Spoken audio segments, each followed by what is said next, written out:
This is a Nikon D70, which was introduced in 2004. By the year 2004, the digital photography wars were beginning to heat up, with the primary players being Canon and Nikon and several others. Pentax was a bit slow with the scene. Olympus still hadn't really figured out what it wanted to do when it came to digital photography, or at least interchangeable lens digital photography. Sony still didn't have a strategy, primarily focusing on point and shoots and advanced models. Canon really had surged ahead in digital photography by offering cameras that I believe were a bit less expensive than Nikon's and still had the features that most consumers wanted. Camera makers served the professional market, with Canon still, I believe, holding an edge. D70 was introduced in 2004, and I'm not sure exactly when it became available, probably not long after that. It was introduced at a price of $12.99 with the kit lens. Most of the cameras came with an 18 to 70 millimeter lens. This one has an 18 to 55. While the Canon EOS 300D was introduced at $9.99 with its 18 to 70 kit lens. So regardless, Nikon was still priced a bit higher. Price often played a role, particularly for the first-timers. And Nikon, of course, both relied on brand loyalty, something that's been in place probably since the 1970s. Compared with today's cameras, this has very modest specifications with a 6.1 megapixel APS-sized sensor. This camera used a CCD sensor, which is a charge coupled device. I believe that's what it stands for.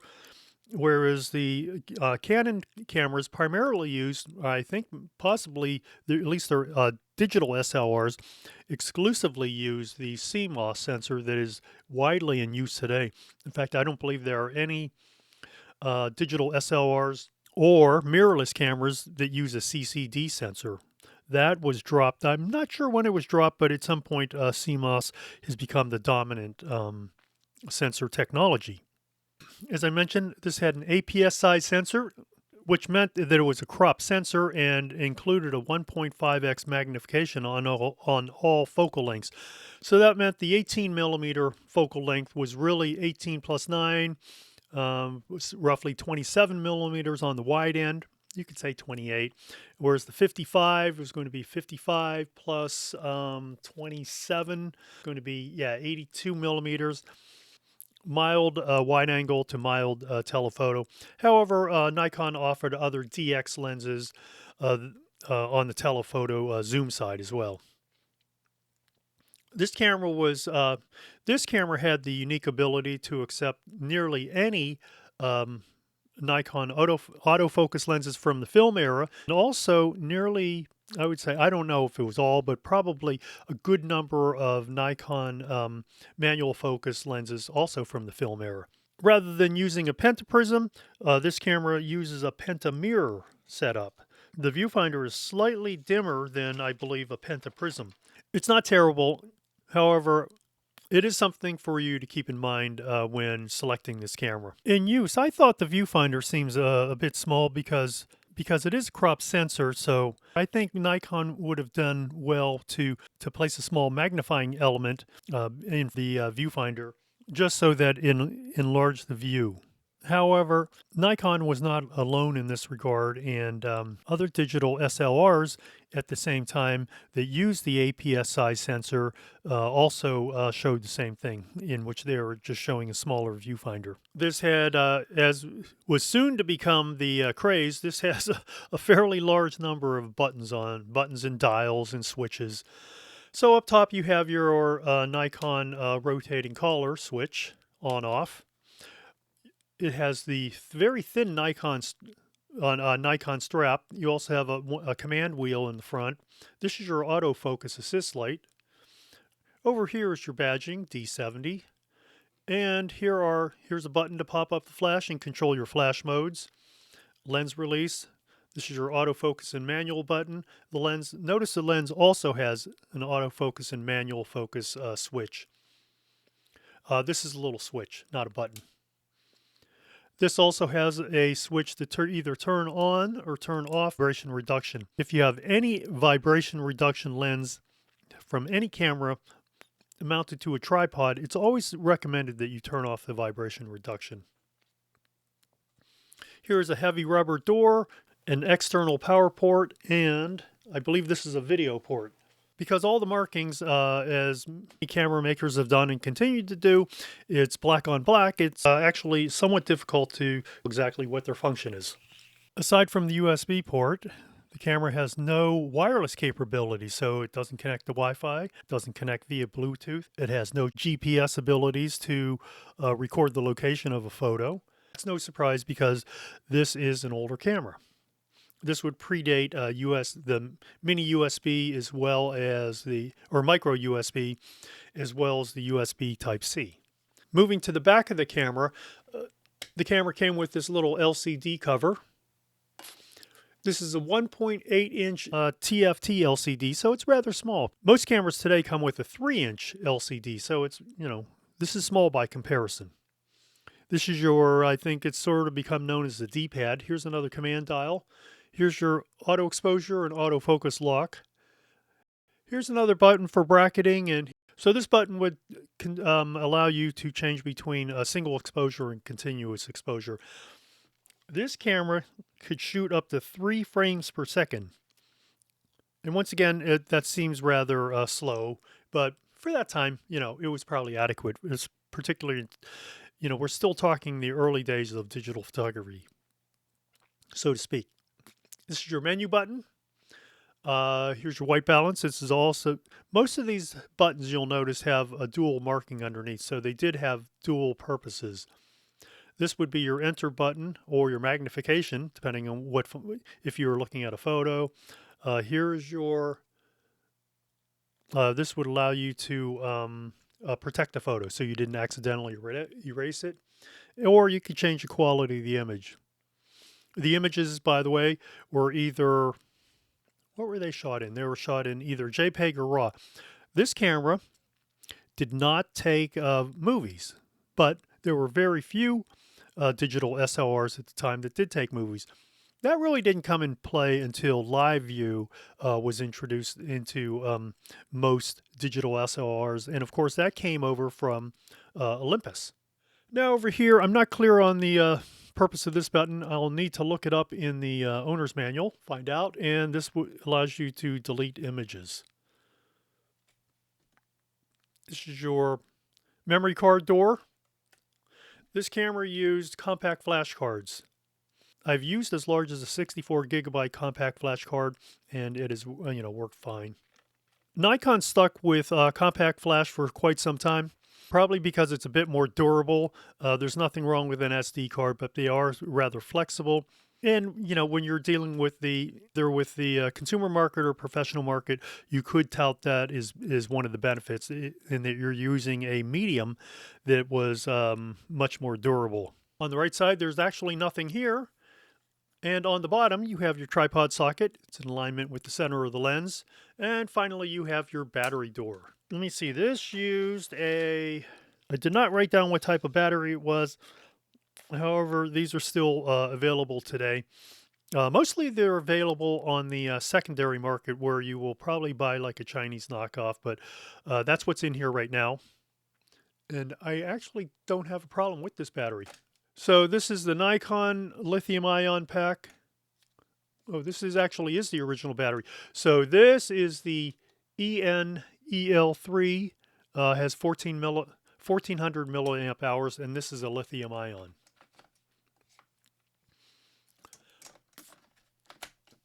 This camera was notable for being the first of Nikon's cameras to be made in Thailand.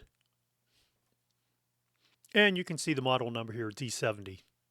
This had a traditional hot shoe, and of course you can see by the pins here, the extra pins, that this of course would use several Nikon dedicated speed lights. Usually with that you got advanced flash features. One of them being, for example, you got much better flash control. The synchronization for flash ran up to 1/500th of a second, so that was actually quite speedy. I'm trying to figure out what type of shutter was in here. Very likely it probably, well, let's see.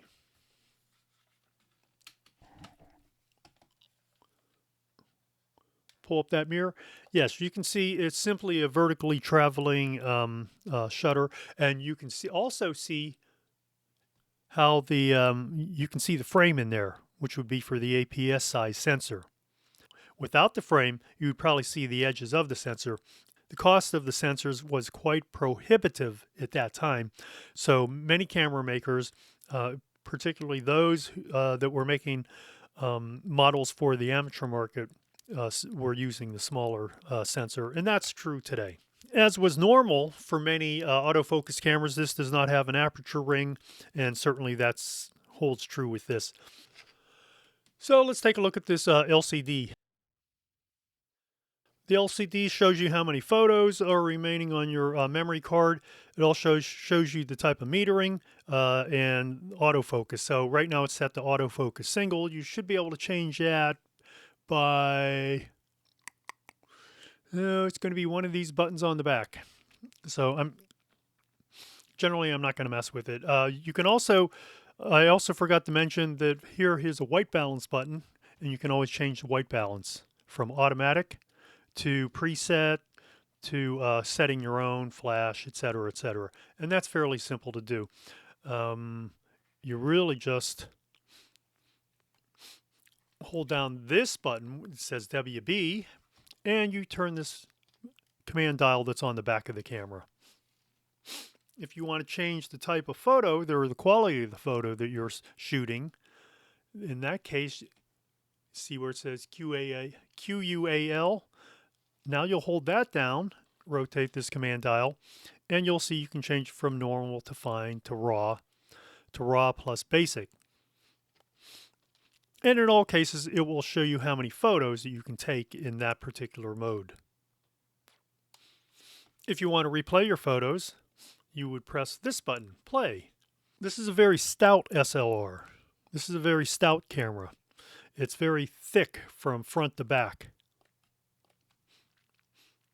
In fact, it's thicker than most single lens reflex cameras.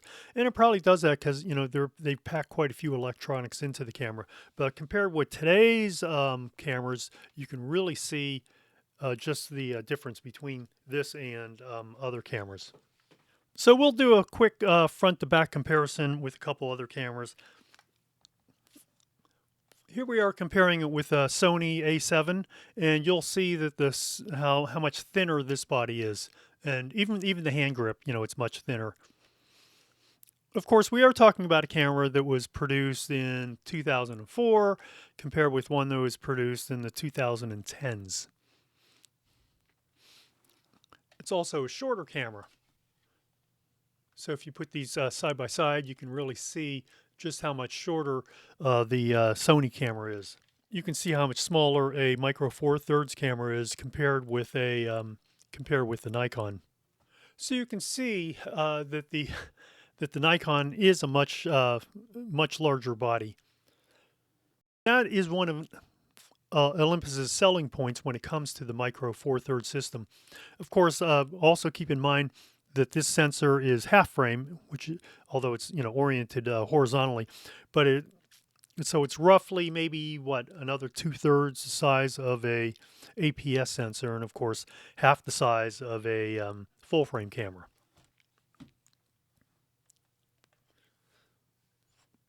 I know that in some instances I'd rather have a full size camera than a smaller camera, and in other instances I'm fine with the smaller camera. Well, speaking of size, let's take a look at the weight of this camera. Manufacturers often, in their specifications, will cite the weight of the camera without the battery. But with a digital camera, a camera without a battery is useless. So you need to have that working weight. With this 18 to 55 millimeter lens, this camera is 2 pounds, 1 ounce. The body alone weighs nearly 1 pound, 8 ounces. And the lens comes in at 9.3 ounces. So it is a substantial camera. It also can be said that a heavier camera will lend to a more stable platform. I've never dismissed a camera simply because of its weight, unless its weight was unnecessarily large. So that in itself is not a dismissing factor for the D70. What is nice is you can get all four of your fingers wrapped around the camera, and of course your thumb. You have to figure out what you're going to do with your thumb, but there are so many buttons and switches. You'll have plenty to do with your thumb. This camera has the usual number of modes, starting with fully automatic, to program, to shutter priority, to aperture priority, to manual exposure, to many of the various scene modes. Remember, one of them is not movie because this predated cameras offering that ability. The one thing that's happened with this camera, and you'll find many stories on the internet, is that the covering here, this rubber covering, which was never a soft coat covering, which is good. However, over the years, it's become sticky. This one is just starting to do that. It's not sticky yet, but you can feel it coming on. So from what I've read, the way that you treat this is first you clean the covering as best as you can or thoroughly with 91% isopropyl alcohol, which is rubbing alcohol. That's easily available in nearly all stores. You can get it at drugstores, Walmart, probably Target, etc., etc. So you wipe down all the rubber surfaces. Just rubber surfaces. Well, you could always clean the back of other surfaces as well because that's not going to affect it. Then you get Armor All, either the wipes or clean rag or clean cloth, and you spray it and you coat just the rubber surfaces with the Armor All. I would probably keep it off the plastic surfaces as well because it will certainly make that much too slippery. But you would treat all of the rubber surfaces here. I wouldn't bother with the eyepiece. Just here, on this side. The bottom is a hard plastic, so no need to deal with that. So while we're pointing out all of the other buttons and other features, I did want to note that this has a small little rubber surround on the eyepiece that will protect your eyeglasses or sunglasses or any glasses you might be wearing at the time. This also has diopter correction. So you simply push and slide this. It's you can hear it has little notch points here. So while the camera is turned on, simply slide this up and down until everything is in focus in the viewfinder.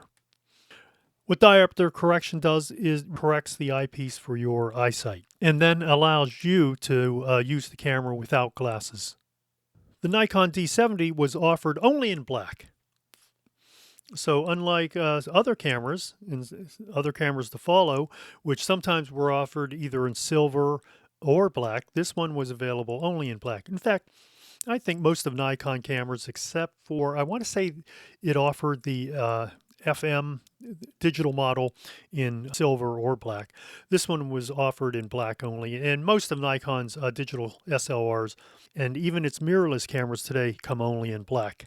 Whereas the Canon 300D came in, I think it was silver or maybe it was like a pewtered color only, and was not offered in black, from what I read, but was offered in black only in Japan, only for the Japanese market. And of course, development of this camera continued later with the Nikon 70DS and subsequent models. When I was working in the news business, we were a Nikon shop, and I know that several photographers had one of these bodies just as a backup. So if anything happened with the main camera they were shooting, then they always had a camera, a backup camera to turn to. And, this is a very sturdily built camera. There's no flex to the body at all. It doesn't feel insubstantial or like a consumer camera. It really feels like it could stand up to hard use. And I think that's probably one of the best things you can say about a camera is it can stand up to hard use. Not abuse. No camera is really intended to do that, but it can stand up to hard use. I know that we had some interns that used this camera, and we never had a problem with the photos they took, as long as they took the photos, but we never had a problem with the quality of the images that they returned. And so this was certainly, a good camera to have. So a couple decades later, does this camera still have value? And that's always the question. Does the camera still have value, years and years and years after its release and after the release of subsequent models? This probably is a very good starter camera.